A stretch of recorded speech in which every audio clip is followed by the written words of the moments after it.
Welcome everybody to today's webinar, Flat Program, Overheated Multicore Application, Roadside Assistance with an Industry Standard IPC, MCAPI, presented by the Multicore Association and PolyCore Software. I'm Sven Brehmer, CEO and founder of PolyCore Software. I'm also an MCA board member and chairman of the MCAPI working group and a contributor to the MBRAP specification. With me today is Markus Levy, President of the Multicore Association.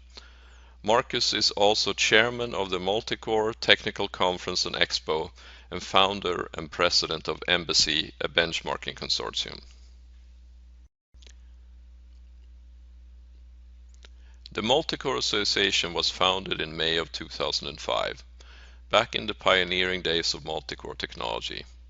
To this day, the primary goal of the MCA is to develop an extensive set of application programming interfaces or APIs, and the establishment of an industry-supported set of multicore programming practices and services. The current MCA API efforts support multicore communications, resource management, and task management. These APIs are designed to work together or to be used separately. These and future industry standard APIs will provide a foundation for a multitude of services and functions, including load balancing, power management, reliability, and quality of service, elements that are also on the consortium's roadmap. Software development tools will be able to take advantage of the unified APIs and standards independent of specific multicore systems, and will provide support for other MCA roadmap elements such as programming languages, models, hypervisors, design environments, and application generators. Ultimately, the MCA standards will benefit the system developers whose application can take advantage of these universally shared APIs. The MCAPI specification has been downloaded from our website over 1,800 times, and although there are already several commercial implementations available, we periodically get tips of companies using MCAPI for internal projects, in which the MCAPI implementation will not be revealed. In other words, we think that MCAPI is getting to be quite a success story. Last year, we released MRAPI, albeit a bit more complicated to implement. It's too is catching on. New standards just take time. If ever there was a time to get involved with MCA, the time is now. We currently have 4 active working groups covering a range of multicore development technologies. A big problem in the industry today, development tool interoperability, especially when it comes to working with SoCs containing a variety of heterogeneous cores. This is an area that the Tools Infrastructure Working Group is focusing on. The Virtualization Working Group is now trying to devise a scheme to categorize the different virtualization features provided by today's multicore processors. This will ultimately help system developers select the processing solution that is best for their applications. The working of MCAPI continues, adding in new features to enhance its functionality. We are working on zero copy functionality, including between application and application using shared memory, and interaction between application and driver. Transport level interoperability is another focus area. And last but not least, the MCAPI working group is devising a clever API to support the coordination of tasks on embedded parallel systems, both homogeneous and heterogeneous.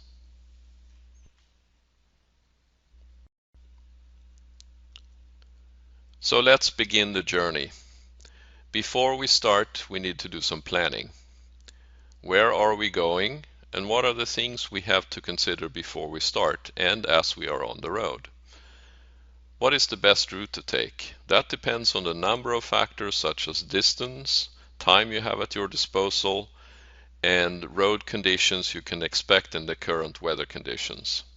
There are sure to be cost-related issues such as availability and quality of hotels, road tolls, and fuel costs. Of course, you also have to make sure that the vehicle is in good shape and ready for travel, so you can stick to your travel plan without unwanted interruptions. It may be wise to get expert help in your planning, and you may have to get some help along the way if you get into trouble. Just like you would plan a trip, you will have to plan your Multicore project. Most every new engineering project plan comes with a number of unknown factors, and I think it's safe to say that a Multicore project adds even more complexity. So it's a good idea to figure out the suitable approach, taking both your application and the Multicore platform that you plan to use into account. A common question is, should I use symmetric multiprocessing, asymmetric multiprocessing, or maybe both? I tend to look at symmetry and asymmetry from the application perspective rather than the hardware. In some cases you may know that what the platform is, and in others that's part of what you need to figure out. You can use homogeneous or heterogeneous cores, and maybe a hypervisor is required. You need to look at the programming model to see which one is a good match to your application. A standard programming model generally makes it easier to get assistance and to reuse the software for future projects. Some examples are MCAPI, MPI, OpenMP, and OpenCL. Is your application ready for Multicore? Does it have built-in concurrency characteristics, or will it require some restructuring to be able to efficiently run on a Multicore platform? Most likely it will have to be modified. Is message passing a good approach? Synchronization may be more challenging with true concurrency.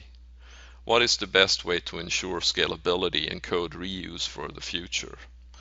My next platform may have many more cores, and I don't want to have to rewrite the application every time I go to a higher number of cores. The cost of software continues to escalate. Importantly, what tools are available? We wouldn't likely consider a processor without the availability of both a compiler and a debugger. With Multicore and true concurrency, tools are even more important.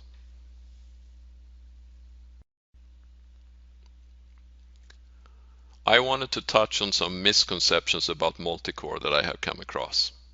I often hear that homogeneous is considered SMP and heterogeneous AMP.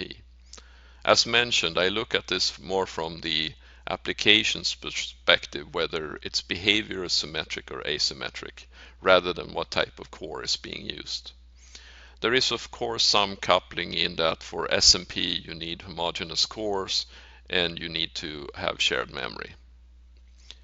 Another one is, I'm going to use dual core. Is a programming model important, or should I just write my own IPC?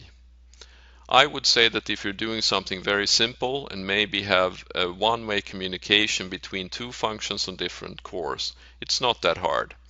But if you have multiple communication channels, then you need to think about safeguarding queues and data, and it very quickly becomes complicated even with two cores. Secondly, if you need to be able to scale your application to a different platform, and you want to reuse the code for next generation platforms, it's wise to pick a standard programming model, and even better one that is tool supported. The next one has to do with shared memory. It's logical to conclude that shared memory means zero copy. There are multiple factors to consider, however. It depends on how much transaction data, the number of cores sharing the memory architecture, and if there is access to DMA. If you want to share small amounts of data, moving the data may be a good alternative, whereas if you want to share large amounts of data, copy by reference is attractive. However, if a lot of cores that are accessing the same memory by pointers randomly, it may be less efficient than moving the data to a local memory for undisturbed processing. The last misconception is, with SMP, my application will automatically run faster. In a system with multiple applications, such as your personal computer or a server, it will likely be the case up to a certain number of cores, because you have multiple applications that are mostly independent. When you look at an embedded system, where you typically have a single application, or you may have one substantial application and a few smaller supporting applications, that may not be the case. In this situation, that single application needs to be distributed across multiple cores. The application must have opportunity for concurrency, and data dependencies must be considered. And the performance gain diminishes with the number of cores because the cores share the same memory, and bus contention increases with the number of cores. So how do you prepare for your multicore journey? First, it's important to consider which programming model is a good match for the application behavior and the platform of choice, and that you can reuse the model on your next trip, your next trip, and your next trip. In other words, your future product generations, or if you have a product line with multiple platforms. You can't really afford to have different solutions for different platforms. Secondly, look for tools leverage. Can the tools help you to model your application and allow you to look at different possibilities before you commit to your platform and design? How can they help you to scale from one to many cores and in the other direction if needed? What if your initial assumptions weren't quite right? Do the tools provide the flexibility to adapt? And tools that support and enable you to use standards makes life easier for you. It's also easier if the programmer has experience in the programming models that are being considered. It reduces the learning curve. Migrating to and optimizing for multicore is an iterative process, and you're going to have to go through multiple passes of design and optimization before you get where you want to be. Event-driven application behavior can be hard to understand in general, and in a multicore environment it's even harder to predict. You have multiple processors that run concurrently, and maybe a complex memory architecture with global, local, and cache memories, and other interconnects adding complexity. Data dependencies require synchronization at certain points and can cause undesirable stalls. Being able to iterate and try different application mappings and configurations is important. Some data paths may require high throughput, whereas others may be more latency sensitive, and it's important to be able to provision accordingly. Different application behavior on multicore may require application modification, again in multiple iterations. Before we proceed to talk about suitable approaches, I will touch on some multicore fundamentals. SMP, or symmetric multiprocessing, and AMP, asymmetric multiprocessing, are fundamental to multicore, so I'm going to talk about some of their characteristics. With SMP, it's a single OS instantiation running on multiple cores, and if we simplify by ignoring scheduling, algorithm, and priorities, we can think of the cores as servicing the scheduler run queues in a way where the next available core would take the next job, and so on. Shared memory is used for management and data sharing, and the cores have to be homogeneous because they are executing the same code that's compiled with a single instruction set. Looking at some pros and cons, one advantage is that the OS takes care of scheduling of threads or processes, so the application doesn't really need to worry about that. There are a fair amount of tools, and for some OSs, many applications available for SMP environments. Typically, SMP offers high throughput because of its scheduling. On the minus side, response latency is not so predictable, as the scheduler basically takes the next available task at a given priority level, again simplifying a bit. Threads and processes can be pinned to cores, which would introduce some asymmetry. Also a minus is limited scalability. The more cores you hang off the same bus and the same memory, the more of bus contention you will get, and diminishing returns with added cores. So let's talk about AMP. In this case, we may have multiple instantiations of one or more OSs, one on each core. Some cores may have no OS or a simple scheduler or executive. A system could have multiple different types of operating systems and can have shared memory or non-uniform memory architecture. Cores can be homogeneous or heterogeneous, for example, CPUs, DSPs, and hardware accelerators. AMP is quite scalable because it's more loosely coupled than SMP. Can have different types of memory which can be shared or local across chip boundaries with a variety of interconnect types. Because cores can be dedicated to certain functions, it's easier to provide deterministic behavior and to have more precise control of what's going on in the system. Ability to use different kinds of cores matched to the workload, for example DSP for signal processing, provides for better power efficiency. The application is more involved in scheduling, which has both pluses and minuses, and tools availability is a negative here. If you have different types of cores, you will need more than one tool set, at least a compiler and debugger. Let's look at some multi-core programming models. MCAPI and MPI are message passing models. MPI for widely distributed computing and MCAPI for closely distributed computing. Message passing is a ubiquitous model available within OSs and used for networking, simply described as send and receive, something we have been doing for a long time. Message passing can be applied to SMP and AMP, or a combination thereof, and it scales well. MPI can be found in distributed supercomputers with many cores. MCAPI is primarily targeting closely distributed computing, defined as multiple cores on a chip, multiple chips on a board, or a combination thereof.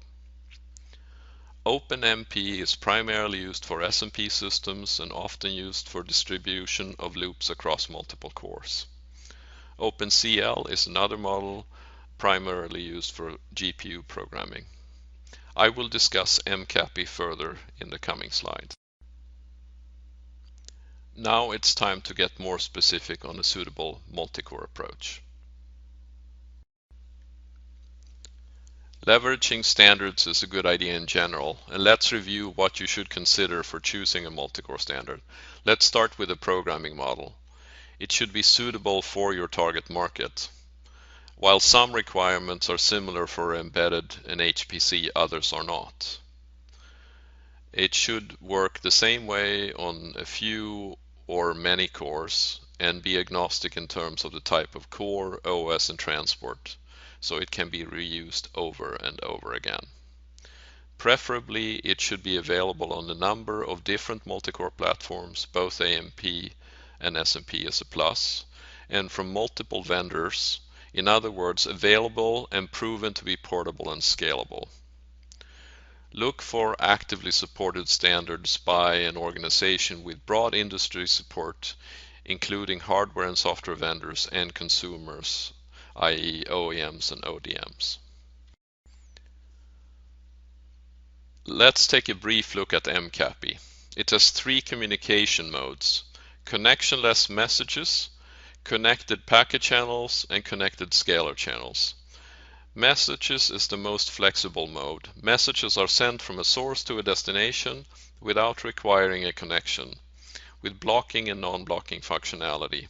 Communication is buffered with per message priority.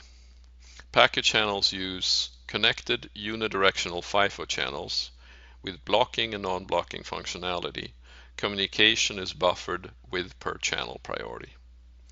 Scalar channels are for 8, 16, 32, or 64-bit scalars and use connected unidirectional FIFO channels with blocking functionality and per channel priority.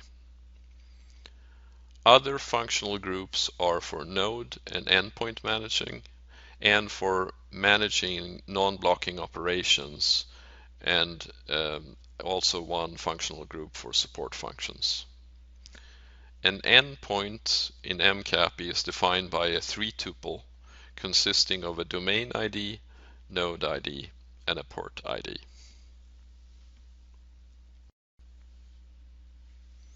Now let's review MCAPI against the standards requirements discussed in a previous slide.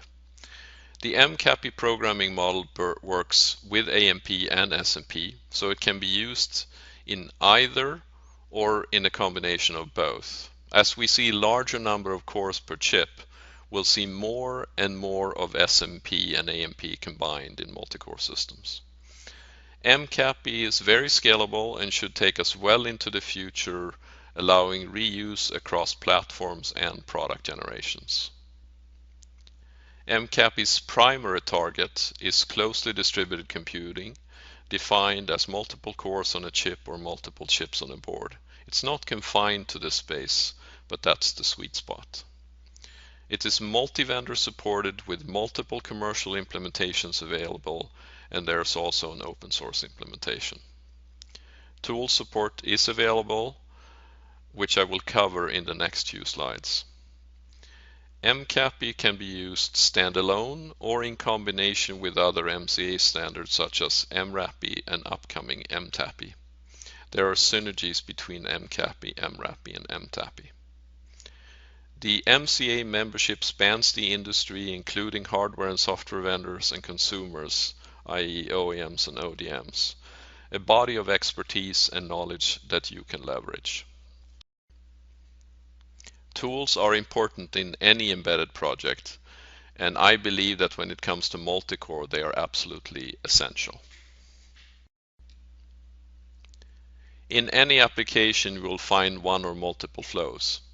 Ideally, you would like to map the flows to a multi-core platform in the most efficient way. The multicolored graphic is a function pipeline. The more compute-intensive functions, as you can see in the red ovals, are replicated and applied in parallel steps to attempt to equalize the time for each step in the pipeline. And below you see a tools-generated topology that maps the application to this flow. If a mapping can be done in a timely manner, different topologies and configurations can be evaluated and fine-tuned for optimal results. And as I mentioned before, mapping to multi-core is an iterative process, and a rapid prototyping capability will make this easier. So what do you have to do to MCAPI enable your application? On a single processor, function parameters are passed on a call stack. With functions on different cores in an AMP system, parameters can be passed by explicitly communicating. Functions are simply encapsulated by communication calls, and parameters can be passed by reference or by movement if shared memory is used. More on that topic in a moment. MCAPI is a pretty simple API with approximately 50 different functions, and most applications probably don't need to use them all, and may only require a fairly small subset. Even so, tools can further simplify the MCAPI enabling task. The tool I'm showing here is aware of the underlying topology in terms of nodes and ports, and can therefore provide information to the programmer which nodes and ports are available. Step 1 is to select which MCAPI function to use, such as send a message or receive a message. Then whether to use the blocking or non-blocking version. Specify the destination node and which ports to use. The next step is to select parameters, either from existing variables or those offered by the tool. The template is filled in and the MCAPI code is generated and inserted in the application. The programmer decides where to insert the code. The code generation speeds up the programming and reduces errors and debugging. Let's talk about shared versus local memory. Using shared memory is simple because you can pass a pointer referencing the data, along with some metadata such as message size, etc. The small amount of data movement is attractive for efficiency reasons. On the other hand, if a number of cores randomly access the data in shared memory, bus contention may reduce performance. In some cases, it may actually be better to use a DMA to move data from one local memory to another local memory. The data can be processed in potentially faster memory and local memory undisturbed by other cores. Also, using a DMA offloads the CPU and provides a compact transaction, occupying the bus for a short period of time. It may be that some parts of your flow is best served with copy by reference and others by data movement. Predicting memory behavior in a multi-core platform can be challenging, and having the tools and runtime capabilities to experiment with memory usage will likely produce more optimal results. In case we have to move data, when to use a soft copy and when to use a DMA. Setting up a DMA transaction takes time and must be balanced with the amount of data to be moved. So for a small transaction of movement, it may be better to use a soft copy, whereas for a large transfer, better to use a DMA. Being able to set a threshold for a DMA transfer based on a transaction cost for the specific DMA, i.e. automatically determine whether to use a soft or hard copy, would be preferred. Programming a DMA can also be complex and time-consuming, and a tool that can help you to invoke the DMA by configuring it instead of programming, including setting the trigger, will make life a lot easier and your development faster. And to use or not to use the DMA should be transparent to the MCAPI enabled application. Tools can provide a platform for such experimentation and optimization. What if the platform spans across multiple chips? The inter-chip transport could be shared memory or a serial connection requiring data movement. Does my application have to know about this? And if so, how about portability and spanning across multiple platforms? No, the application doesn't have to know what's under the hood, just like we don't have to understand all that goes on under the hood of our cars to be able to use them. Let's call Roadside assistance on this one as well. The tools can assist in both selecting the proper transport and configuring the transport, and the application will remain unchanged. As we can see in the case of the SRIA transport, we can select the communication type, in this case type 9 or type 11, and a few other parameters, and we're ready to communicate. No programming required to invoke the SRIA transport. So again, we can use a configuration effort instead of a programming effort, saving us time. Let me summarize what we have talked about. Planning ahead will get you to your destination faster with fewer surprises along the way. Look at your application behavior and characteristics, as well as your platform, if predetermined, and select a matching programming model. If possible, model and experiment before you commit to your design. Having access to a multi-core simulator and rapid prototyping tools can be very valuable. We have experienced that firsthand. Discoveries were made that we used for improvement that would not have been possible without the simulator and tools combination. Reusable programming models are cost-effective because they allow applications to span multiple platforms, both within a product line and between product generations. Take advantage of existing and available resources. There are runtime solutions and tools available supporting MCAPI on multiple platforms, scaling various number of cores, offering code reusability. MCA offers a family of standards that can be used individually or combined. And being able to rapidly get the first pass and experiment is key to a successful multi-core journey.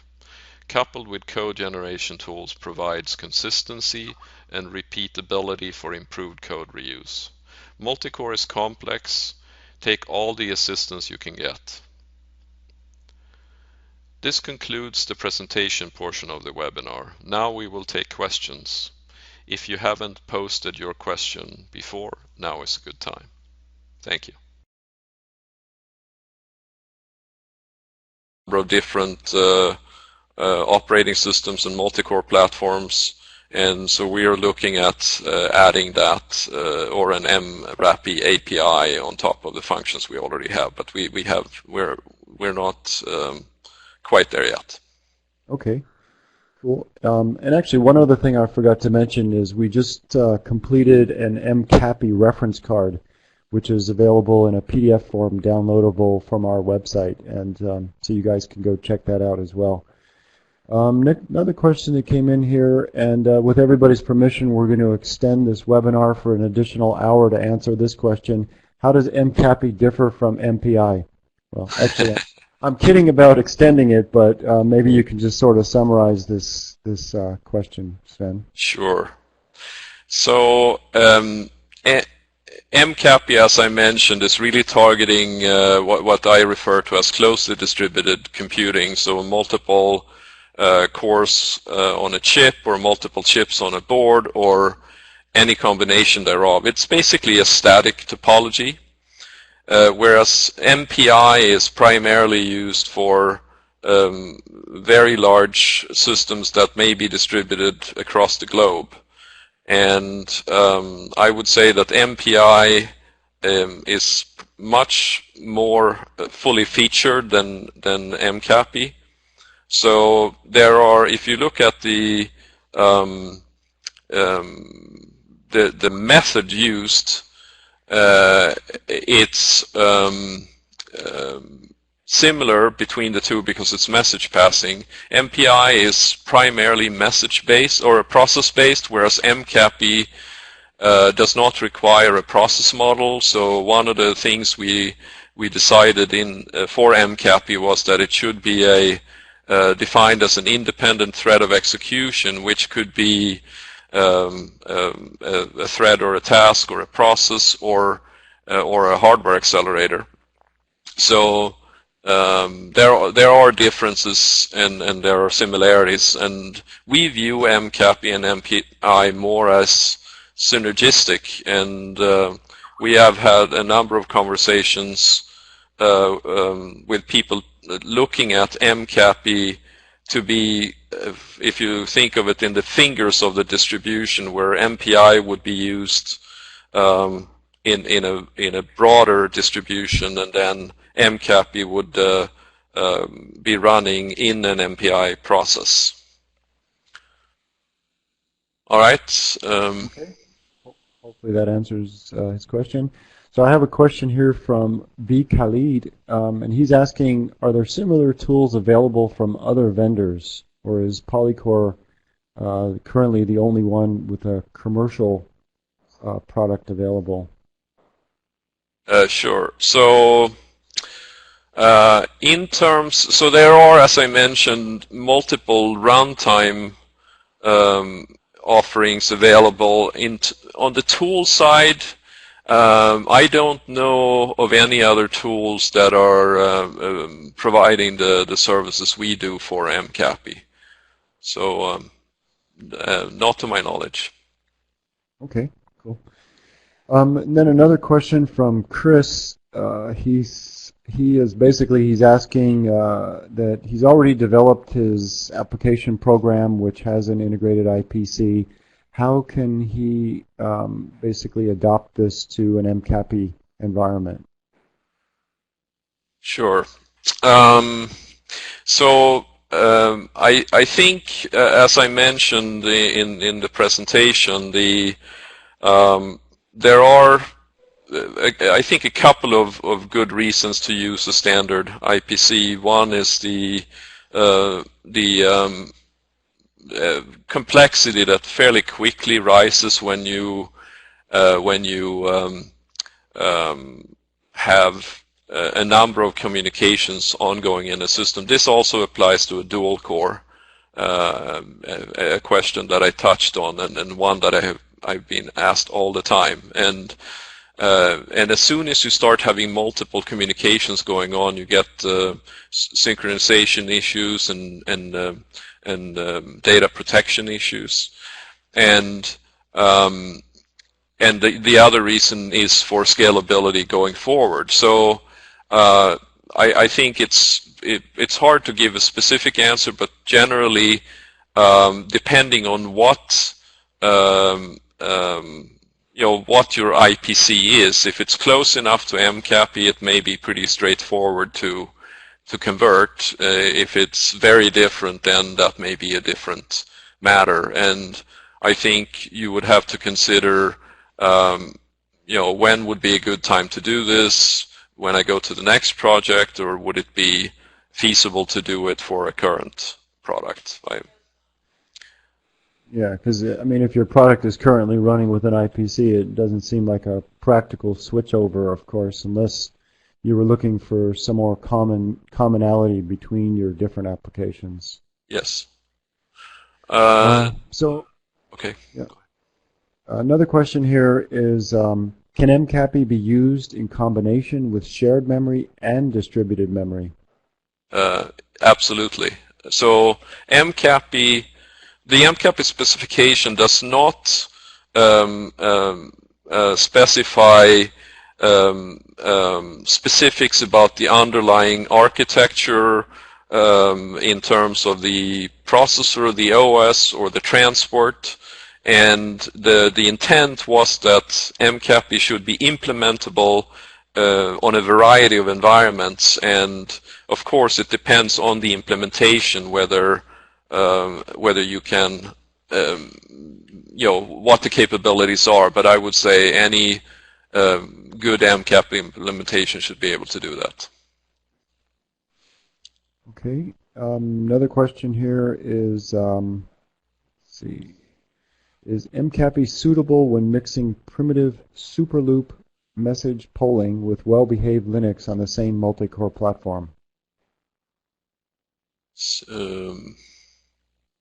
Say that again? Is MCAPI suitable when mixing primitive superloop message polling with well-behaved Linux on the same multi-core platform? I'm not that familiar with the superloop message polling term. I can imagine what is meant by that. And I would say yes, because you can do you can poll in MCAPI, or you can block, or you can use non-blocking communication that you then can go and either test if it completed, or you can wait for it. So there are a number of different types of methods you can use for communication in MCAPI. Okay. Slightly different topic here. What applications should MCAPI be considered for? I guess that's a pretty open-ended question, isn't it? So I would say that MCAPI can be applied to a broad range of applications. We see good traction in the area of what I would call streaming data. Streaming data could be packet processing, signal processing, and multimedia processing. But we also see some traction in the what I would consider very low-end type applications in process control, where it's not so much about the performance per se, but rather the ability to tie a number of different control modules together, and which may not even be multi-core chips, but multiple single-core chips.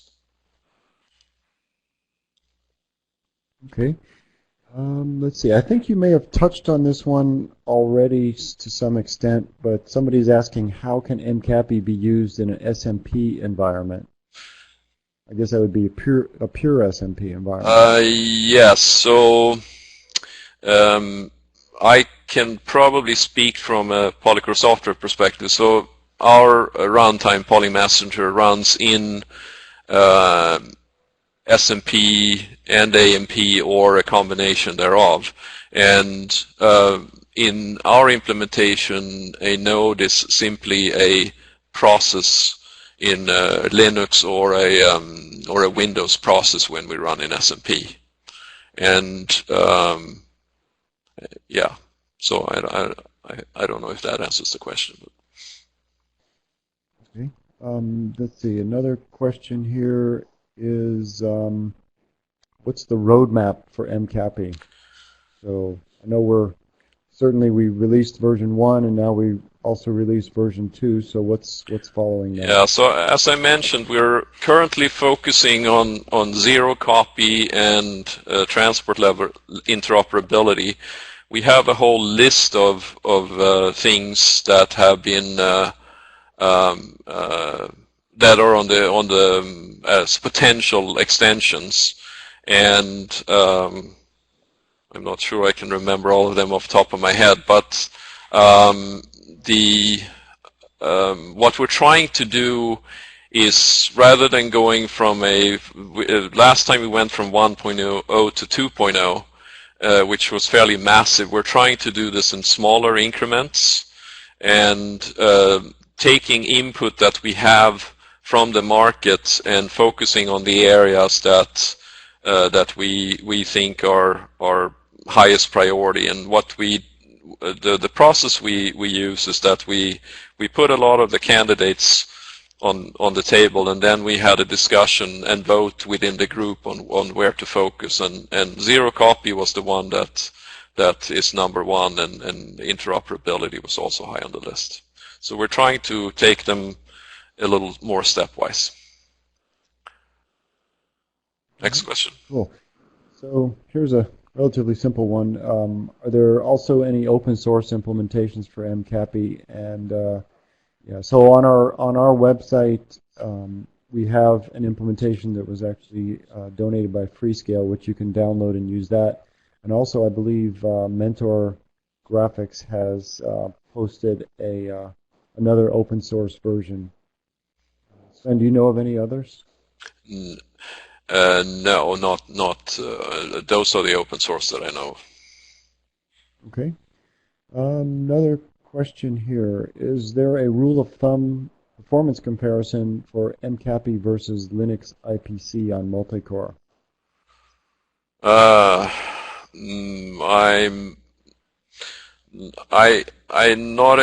Not really, but I think you can certainly provide similar performance between the two. I would say depending on what you are, how you implement it. But I don't see the performance in that case being the key motivation for using it on Linux. I see the key motivation being that you can expand beyond your Linux. So let's say that you have a system where you have Linux running on one or multiple cores, and then you have other offload cores that are running maybe another OS, or it could even be multiple SMP clusters. So you have both symmetry and asymmetry in the same system, and the programming model scales within and beyond those models. And I personally think that's very attractive. Because we will see more and more. I mean, there are already systems out there that have both multiple SMP cores and other offload cores. And as the number of cores grow, it's going to have to go in that direction. Yeah. Also, I don't know if you want to talk about the comparison that Jim had done a while ago with sockets. Yes. Yeah. So Jim did make a comparison on, I think, using shared memory and sockets.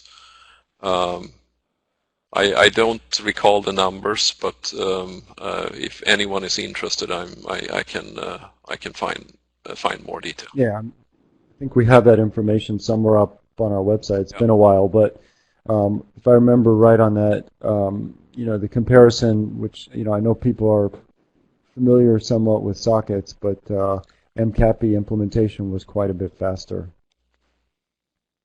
So another question here is about communication between different operating systems running on different cores, and how does MCAPI handle that? Sure. So again, the intent, as I mentioned, was to be agnostic to the core type, the OS, and the transport. And I can speak to our implementation again. So we have an OS abstraction layer that we use for running on different operating systems, and the from the application perspective, it looks like exactly the same from if you're running on two OSs from either side. And we also have, which is part of our tools, an initialization that's OS specific. So because we know from the topology which OS a node is running on, we can automatically invoke the correct initialization for the OS. So from our perspective, it's completely transparent.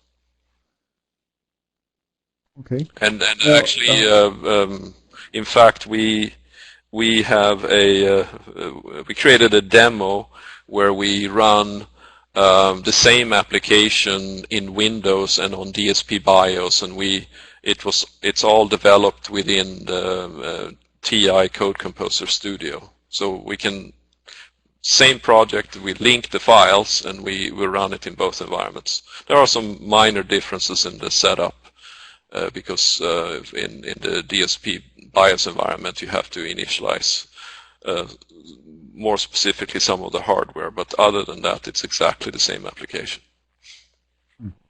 I guess that kind of relates to the next question here. So even though MCAPI is in itself implementation agnostic, what processors are currently supported by the versions that you actually support at PolyCore? So we have, let's see, x86, PowerPC, yeah. TI C6 DSPs, ARM, Tensilica, and I'm sure I'm missing something, but it's a fairly widespread. So when you say that you support those architectures, is that at the basically the ISA level, or is it also at the chip level in support of like different hardware accelerators that those devices may have? Yeah, so the ISA level, that's pretty that's the easy part, because we compile with whatever compiler is available for the architecture. The more tricky part is when you get into hardware accelerators supporting them.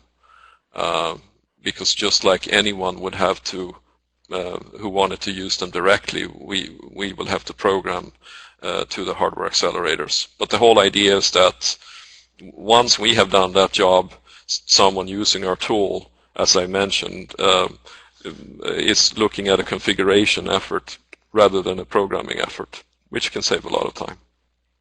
Mm-hmm. So there's another question. Actually, looks like it's similar to the MCAPI versus MPI one that was asked earlier. Somebody's asking specifically about MCAPI over OpenMP for SMP. What are the advantages? Okay, so well, so OpenMP, as I mentioned, is often used for loop distribution, and you could do the same thing with MCAPI. I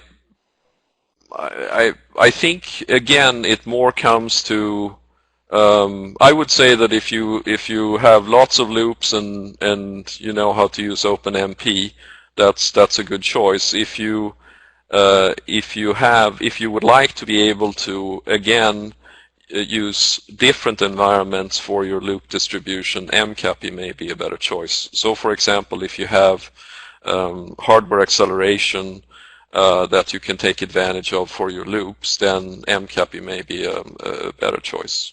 And we look at two types of hardware accelerators.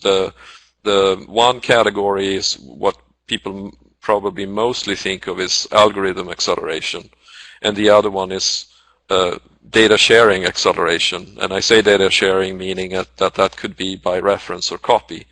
And any time that you can use a hardware accelerator to shorten your path to sharing data, that can be beneficial. And you can actually use MCAPI for both categories. Both you take advantage of assistance for data sharing, and also feed or I guess move data to and from hardware accelerators. Okay, and we have time here for one last question. This one's from Jim. The question is MCAPI mature and stable, or is it emerging and evolving? Sure. I would say that it's so MCAPI is, as Markus mentioned, in its second generation, and I would say it's pretty stable. And we've had an implementation and others also for quite some time. And I would say that it is gaining some good momentum. It's probably still somewhat in the emerging stage, but I would argue that I would say proper use of multicore is also in the emerging stage. We've had multicore for a long time, but I think that in recent years people have really started thinking about how to take full advantage of multicore. All right. Well, thank you very much, Sven, and thank you for everybody else out there for attending the webinar. If you have any further questions, feel free to get in touch with us here. And as I mentioned earlier, this whole recording and the PowerPoint slides will be available up on our website. And wish you all a very good day. Talk to you later. Bye-bye. Thanks, everybody.